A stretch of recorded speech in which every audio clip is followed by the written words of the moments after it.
तो इंसान कुछ बड़ा सोचता है ना और उसके लिए मेहनत करता है तो फिर वो इतिहास रच के ही मानता है। ये काफ़ी कम लोग करते हैं। आज हम इसी टॉपिक पे बात करेंगे। इस धरती पर हर चीज़ हमें कुछ ना कुछ नया सिखाती है।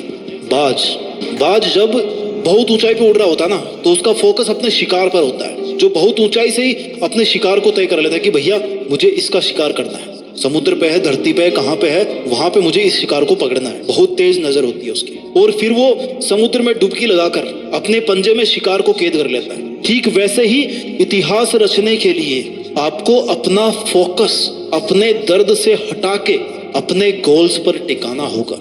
आपका टारगेट आपको बदलना होगा। अपनी मुसीबतों से, अपने दर्दों से हटा करके किधर करना है? अपने गोल्स की तरफ। आपने कितनी बार सुना होगा कि उतने पैर पसारिए जितनी बड़ी चादर हो।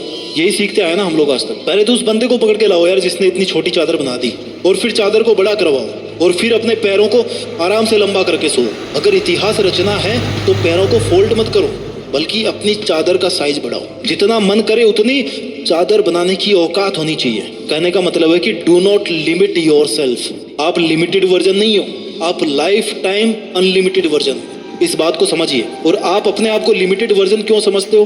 क्योंकि आपको ऐसा समझाया गया है कि आपको ऐसा समझना है। जितनी हैसियत हो उतने ही सपने देखने चाहिए, ये आपको सिखाया गया है। और किन लोगों ने सिखाया है? जो खुद अपने आप को लिमिटेड मान के अपनी जिंदगी जी रहे हैं, जो खुद छोटे छोटे मतलबों से भरे हुए हैं। अगर एक शेर को बचपन से खिचड़ी खिलाओगे ना तो वो शिकार करना कभी नहीं सीख पाएगा। शिकार करना आता भी तो भूल जाएगा। वो भूल ही जाएगा कि भाई वो शेर है। लेकिन अगर आप उसको ये बोलोगे बचपन से ही कि तुझे एक दिन इस जंगल पे राज करना है, तुझे जंगल का राजा बनना है क्योंकि तू शेर है, शेर का बेटा है और सबसे बेहतरीन शिकार करना है तेरे को, तो फिर वो अपना असली रूप दिखाएगा। इतिहास रचने के लिए आपको अपने आप से 2 सवाल पूछने चाहिए। पहला ये कि आप जी क्यों रहे हो, किसके लिए जी रहे हो, क्या करने के लिए जी रहे हो, क्या करने के लिए जी रहे हो, क्या आपकी लाइफ में कोई मकसद है।